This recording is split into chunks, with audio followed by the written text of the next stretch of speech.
Hey guys, Bird Yu-Gi-Oh here, coming at you with another under $25 deck profile. This time, as you can see, it is going to be Sylvan's. So if you guys don't know about this deck, I will be going over all of the effects and important information about them, but they are super fun. And they'll actually be especially good once Master Rule 5 goes into effect. Because these cards, they really like to Synchro Summon and XZ Summon. They do it very well. So if you haven't already, go and subscribe. And let's get right into this one with one of our boss monsters, basically. Sylvan Hermitry. Definitely played at 3. It's a level 8. Once you get it on the field, which it sounds difficult, it doesn't really have an effect that summoned itself. But you'll see it's pretty easy to get him on the field. But once per turn, you can excavate the top card of your deck. If it's a plant monster, you send it to the graveyard, and that's kind of the key to the Sylvan deck, is excavating the cards, because pretty much all the Sylvan cards have effects if they are excavated to the graveyard. So he's going to excavate a card, and then if you do, and if it's a plant monster, you draw one card. Otherwise, if it's like a spell, a trap, you just place it on the bottom of the deck.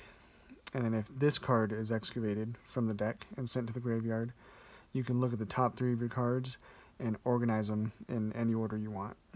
So that comes up a lot just for, getting your deck ready for the next time you excavate. Pretty good. Or, for drawn next turn. Next one we play at 3 is Yugioh. He actually does have an effect to get him onto the field. When a Sylvan monster is sent to the graveyard, except during the damage step, you can special summon him. And then you can excavate the top card of your deck by his effect. And then if he is excavated, by a card effect, you can target one Sylvan spell or trap in your graveyard and add that to your hand. So it's a way of kind of recurring some of your pretty good Sylvan spells and traps. He's also a level 7, so that'll come up for like rank 7s or some Synchro summons. Your best normal summon is going to be Lone Fire Blossom, because this becomes basically any plant monster you want it to be. So that's an easy way of getting Hermitry out, or any other monster in this deck you can get out with Lone Fire Blossom. You just tribute one face-up plant monster and special summon one plant from your deck. So you just tribute himself and then summon any plant monster from the deck. So very important necessity. Another pretty good normal summon is Marshall Leaf. I just play him at 2. When he's normal summoned, you can choose either 1 or 2, then excavate that many cards from the top of your deck, send the monsters to the graveyard, and if they're spellers or traps, you just place them on the bottom of the deck in any order. And then if he's excavated, you can target one monster on the field and destroy it. So he's obviously going first. He's not going to help you as much normal summoning. That's why I only play him at 2, because he's obviously really good going second to excavate him. 2 Flower Knight. When he's normal summoned, you can excavate the top card of your deck, and if it's a plant, send it to the graveyard, otherwise put it on the bottom. And then if he's excavated, you can choose one Sylvan card from your deck and place it on top of your deck. So again, another way of getting your deck set up for another excavation. And he's also a level 4 Earth, which will come up as well, as you'll see. And then one that you can either normal or special summon, Peacekeeper. I play him at 2. He's a level 1 as well, so that's important. You have ways of special summoning level 1s pretty easily as well. But when he's normal or special summoned, you can excavate the top card of your deck again. And then if he's excavated, you can target one level 4 or lower plant monster and special summon that target. So he's very good as well. And then now for the Sprout ones, the best one is going to be Princess Sprout. Really good. You can use each effect of her once per turn. You can tribute this card, excavate the top card of your deck, and then you can place one Sprout monster in your graveyard on top of your deck. And then if this card is excavated and sent to the graveyard by a card effect, you can declare a level from 1 to 8, special summon this card, and it becomes that level. So this is super easy to go into your, rank 7s, rank 8s, some of your really good Exceed summons. And then the other Sprout is going to be Cherub Sprout, Sylvan Cherub Sprout. When it's special summoned, you choose 1 or 2 and excavate that many cards from your deck, just like most of them can do. And then if he is excavated, you can special summon 1 level 1 plant monster from your deck. So he can special summon, Princess Sprout, Peacekeeper, and there's quite a few others I'll show you here in just a minute. Potentially even want to bump him up to 3, both of these up to 3, but right now I think 2 is just right. And then for the Rose cards, Rose Paladin, he actually is the only monster that is not a plant, so that kind of sucks, but he is level 4 Earth again. I'll just tell you now to go into Naturia Beast pretty easily with this deck. But if he destroys an opponent's monster by battle and sends it to the graveyard, you can tribute him and special summon 1 plant monster from your hand or deck in defense position. So obviously that's really good if you deal some damage. That's an amazing effect. That won't happen too much.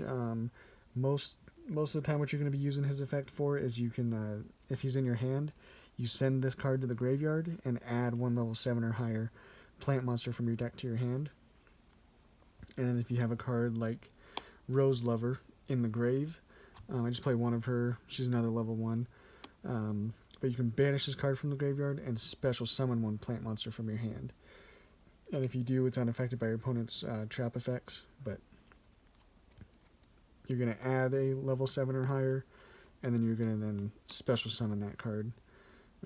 Or any other plant monster in your hand with Rose Lover. So very good kind of combo right there. And then the rest of the level 1s got 1 Spore. If it's in the graveyard, you can just banish 1 other plant from the graveyard and special summon him and increase its level by the monster you banished. 1 Copy Plant. Once per turn, you can target 1 other plant monster in the field that has a level, and this card becomes that level. So again, super easy to go into your Exceed summons when you special summon a card like this off of many effects. And then the last monster we play is a Glow Up Bulb. This is your main way of going into Naturia Beast. With him and Rose Paladin, or him and your Flower Knight. Pretty easy. If it's in your graveyard, you just send the top card of your deck to the graveyard and special summon this card. So that is it for the monsters. Nothing really expensive in here at all. They're all pretty cheap cards. I'd say probably Lone Fire is the most expensive one, but they're all pretty cheap. People aren't really playing this deck anymore, but it's a fun one. Off to the spells, which we don't play any traps, so the rest of the deck is going to be spells, and we have 3 Sylvan Charity. It's an amazing card. You draw 3, and then if you have a Sylvan card in your hand, which you more than likely will, because that's the bulk of your deck is Sylvan cards, you reveal 2 cards in your hand, including at least a Sylvan card, and place them on the top of the deck in any order. Otherwise, reveal your hand and place it on the top of the deck. But you're almost always going to be able to at least keep, one of those cards you drew.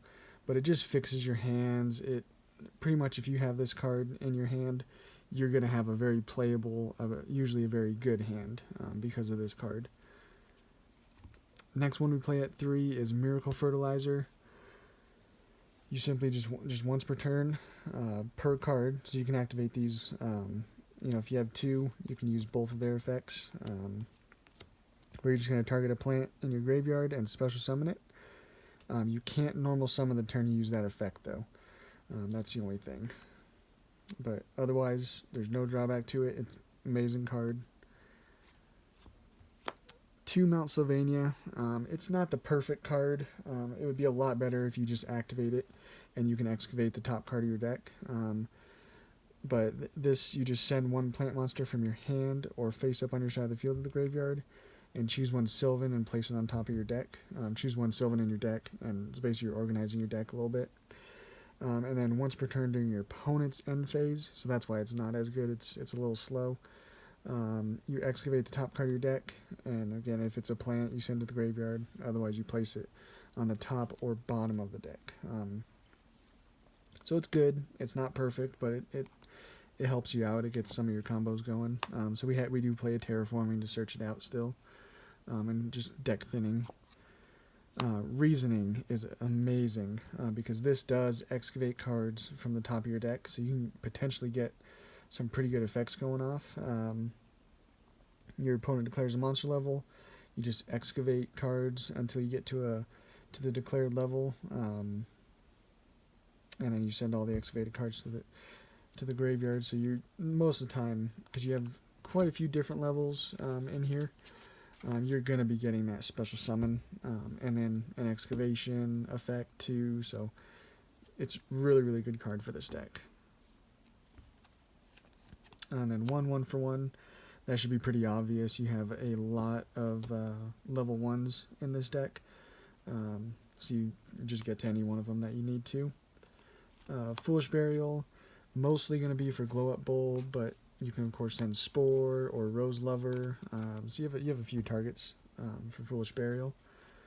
Monster Reborn, that should be pretty obvious. We don't have Soul Charge anymore, which was amazing with this deck.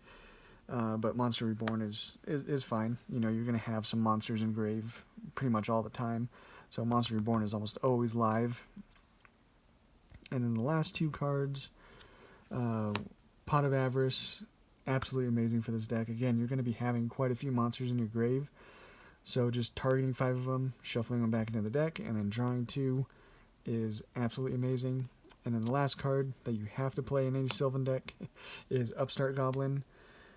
Back in the day when this was at 3, you know, it was really nice. Just thinning your deck out and being able to get to some of your combo pieces was really nice. Just simple draw power. So that's it for the main deck. We obviously stuck with 40, just because we have some combo pieces that you want to see. And then onto the extra deck, Sylvan Princess Sprite. It's your Xyz that requires just 2 level 1 monsters, which again, it's pretty easy to get with this deck. You just detach 1 material, excavate the top card of your deck, and if it's a spell or trap, you add it to your hand. Otherwise, you send it to the graveyard. So that right there is really good because, you know, if you set up your deck, then you're excavating a monster. If not, you know, then you're still going to be able to get a spell or trap to hand.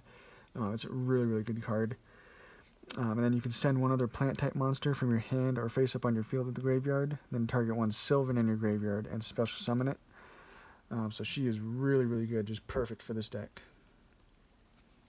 The rank 4 we play, you're not going to go into it too often, but I just wanted a kind of universal one, and so we were playing number 60, Dugaris the Timeless, because he's got 3 different effects that can potentially help you out. You just skip your draw phase, you draw 2, discard 1, or you skip your next main phase and special summon 1 monster from your graveyard in defense position, or you skip your battle phase of the next turn and double the attack of 1 monster you control. So 3 really good universal effects.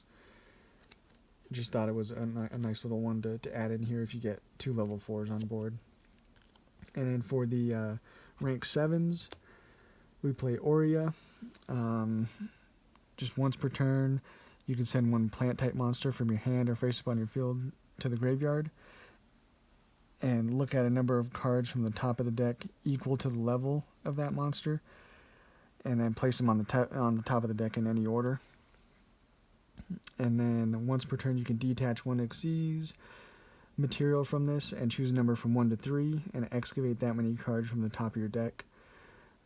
So that could potentially be getting off, you know, 3 really good effects if you're, you know, because you're setting up the top of your deck, and then potentially milling, 3 really good ones, or excavating 3 really good ones. Then another rank 7 we play is Dracosack. Just your way of getting, tokens on board, and just destruction as well. You distribute 1 token, and then target 1 card in the field and destroy it. So pretty good card. And then one of your best kind of like going second ones is going to be Big Eye. Just requires 2 level 7s again, and then you just detach 1 material, target 1 monster your opponent controls, and take control of that monster. He can attack the turn you activate that effect, but you're also not giving that card back to your opponent. So really good card. The rank 8s we play, I'll say just once per turn you declare 1 card name and excavate the top card of your deck, and if it's a declared card you add it to your hand, otherwise you send it to the graveyard. So sometimes you'll want to be calling that wrong so that you can get that excavation and get the effect there. And then if he is, if a card is sent from your deck to the graveyard by a card effect, you can detach 1 material from this and target 1 card on the field and place that target either on the top or bottom of the deck. So it's a really good removal of a card as well that your opponent controls that you don't want to send to the graveyard. You want to, put it on the top or the bottom to hopefully mess them up next turn. Another rank 8 we play is Galaxy Eyes Photon Lord. Pretty much you're just going to be using him during your opponent's turn. You can, it's during your opponent's turn when an opponent's monster effect is activated. You can detach 1 material, negate that effect, and destroy it. So really good for monster effect. And then Hope Harbinger is going to be our last Xyz we play. Just when a spell trap or when a spell card or effect is activated on the field, you negate it and you attach it to this card. So really good. Then now for the synchros, Naturia Beast. That's probably the one you're going to want to try to go into as soon as you can. And then Black Rose Dragon is really good for going second for blowing up the board, but its second effect does come up every now and then. Just once per turn, you can banish 1 plant monster from your graveyard, which you'll have quite a few of, and then you target 1 defense position your monster your opponent controls, change it to face-up attack position, and if you do, its attack becomes 0 until the end of the turn. So you will actually be using that effect every now and then. Kind of a nice budget level 8 synchro that we play is Stardust Spark Dragon. Just once per turn during either player's turn, you just target 1 face-up card you control, and once during this turn it cannot be destroyed by battle or card effects. So it's your way of kind of protecting, what other monster you have that you want to stay on board. And then our level 9, when this card is Synchro Summon, you can banish up to 1 card each from your opponent's hand, field, graveyard. Really good. And then links we play, which come Master Rule 5, you probably won't even play any links. In this deck, you'll just play more Synchros and more Xyz. But for now, we play Linkaribo, just to kind of open up a zone to special summon something, because you just need a level 1 to make this. And then since you probably have about half and half for Earth and Wind, so this is just your way. This requires 2 Wind, 2 Earth monsters, and you just open up 2 zones. So that's the deck, guys. Again, once, sometime in April, whenever Master Rule 5 is in effect, I'll be doing a really good update to this deck. But until then, we will catch you guys in the next one.